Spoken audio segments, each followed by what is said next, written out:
Hello, everyone, and welcome to our second week now of English 306 Business Writing. I've read our discussion board where people introduced themselves, and I wanted to say I was absolutely delighted. We have a wonderful group, a very eclectic group as well, people from all over. We have people from Chicago, New York, Dayton, Ohio, lots of people also that are from Louisville, which is wonderful. Also, a great mix of people in terms of some who are full time students, some who are working and doing school part time as well, with all sorts of cool jobs preschool teachers, people who own their own nonprofit. Our class is really great, and I'm excited to learn from all of you. I've gone through the discussion board and read through all of them and just gave credit. Pretty much everyone did well on it, got most of the points. There were a few occasions where maybe people didn't answer all the questions or seemed like they were kind of hurrying through it, and so I may have deducted a point here or there. If you're one of those people, no big deal. Just in the future, try to answer things thoroughly and clearly. Now, in terms of the response you wrote to the New York Times article, I have not graded those yet. However, I will be doing that this week. Because we haven't really gone over anything yet in class about business writing and about the various things I'm hoping we'll learn, I don't feel like it would be fair of me to grade extremely harshly for this first response you did. So I'm going to look at this, and if I get a sense that you really engage with the ideas, that you weren't just rushing through it, that general syntax, grammar, those things are working, I will give full credit. However, I do reserve the right if there are some things where I think there could be some improvement to deduct some points here and there. Future assignments, however, as we learn things in this course about writing, I'm going to expect that the quality of the writing, especially those responses to Zinser's chapter, to improve. So, for example, right now in your New York Times article, if there's things like I notice a lot of clutter or it not having a lot of simplicity or some things being unclear, probably wave it off. In the future, though, I'll have higher expectations for that. Real briefly, I want to address some of the responses on the discussion board about what people thought distinguishes business writing from other forms of writing. Some of the trends I noticed are people wrote that they think overall business writing does tend to have more of a formal quality to it and is specifically designed for professional settings. Another thing I thought was interesting is people wrote, I think business writing is different from other forms of writing because it's used for commercial use between individuals or entities in a professional context. So, one of the things I want to say about this, I think all of those things are insightful and true.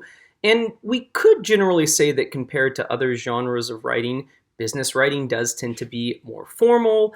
I would say also quite often it does tend to be more efficient and specific in how things are written. Stylistically, effective business writing oftentimes has a lot of clutter removed for it. I would agree also that there is a formality to it. One thing I'd like us to remember, though, is that good business writing depends greatly on the context in which you are writing, right?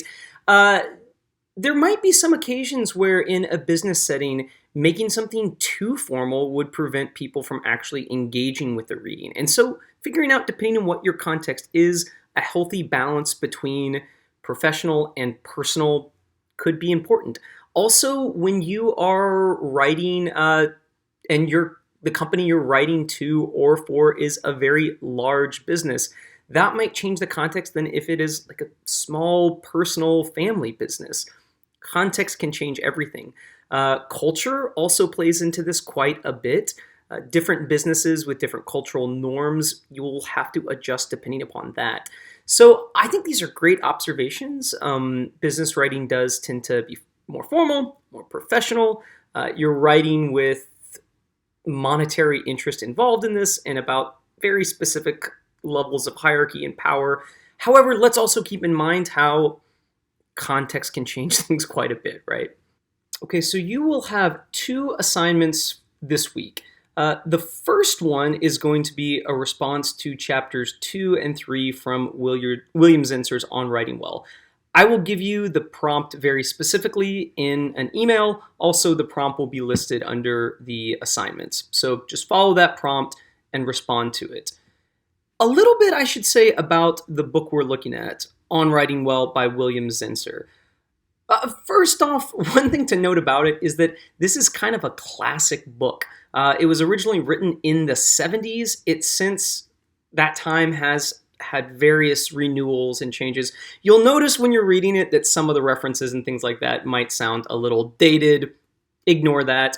Another thing to note about this is that William Zinsser comes from a journalism background, right? So he is offering all these critiques of, in his estimation, what makes good writing, coming from a certain worldview and a certain career that he's working from. So there might be elements to this book that you're reading that you don't agree with. That is okay. You are free to disagree with it. You are also free to express those disagreements in your responses.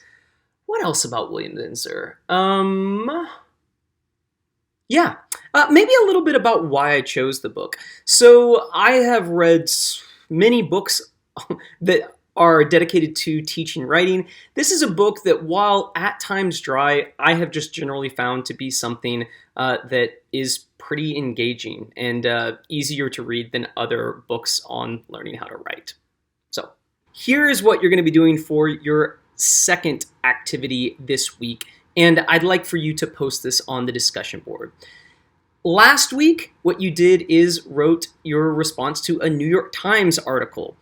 I want you to actually go back to your New York Times article and do your best to use the skills that William Zinsser is trying to teach you in chapter 2 and 3.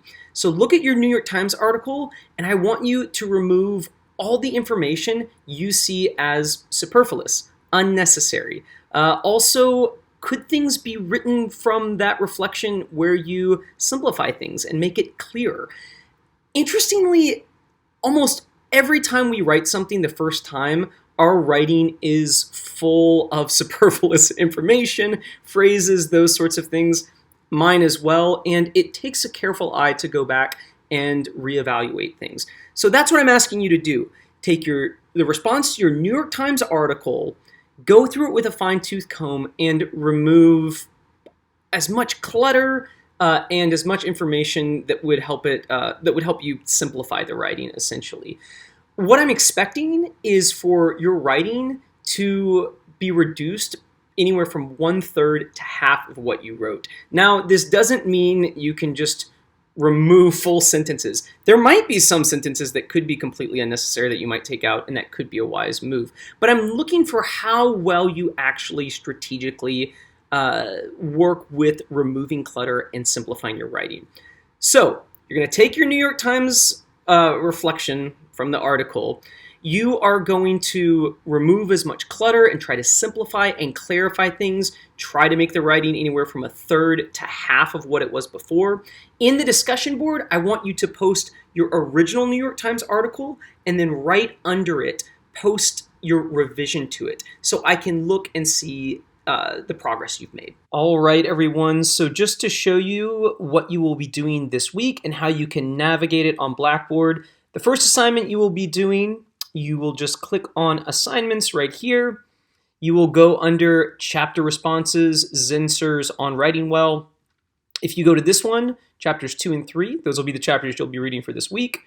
Right here, you will see the prompt. And please remember, this needs to be 2/3 to 1 page single spaced, Times New Roman, 12-point font, Word document, and this will be due this Sunday, the 19th at noon. Here's the prompt.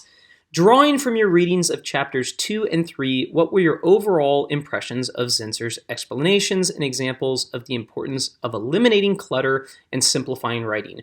Were there any examples in particular that stood out to you as useful or unhelpful? To what extent do you find yourself agreeing with Zinsser's main points? Is there anything you disagree with? And please, if you do disagree with something or if you kind of take a different stance, that's completely fine.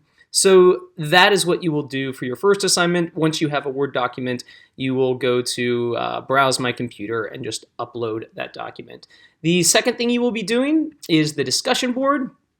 If you hit Tools right there and then just scroll down to discussion board right here, you will see week 2. And right here, I'll zoom in a little bit. This is what I want you to do. For this week's assignment on the discussion board, I would like you to first repost your original response from last week's assignment. That is the response to the New York Times article. Below that, post a revision of your response where you do your best to simplify, clarify, and eliminate clutter. I'm expecting the length of your response to decrease by 1/3 to half of what you originally wrote. So you will just click on that, create thread, and do accordingly. All right.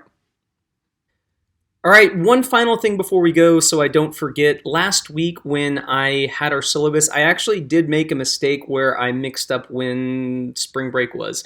So fortunately, someone pointed that out to me. I have made the revision and uploaded it to the syllabus, but that might be something to be aware of, that the syllabus has changed. Aside from that, you all have an absolutely wonderful week. I look forward to reading your reflections on your New York Times articles that you chose, and I look forward to the future work you do and seeing that. All right, have a wonderful week. Bye.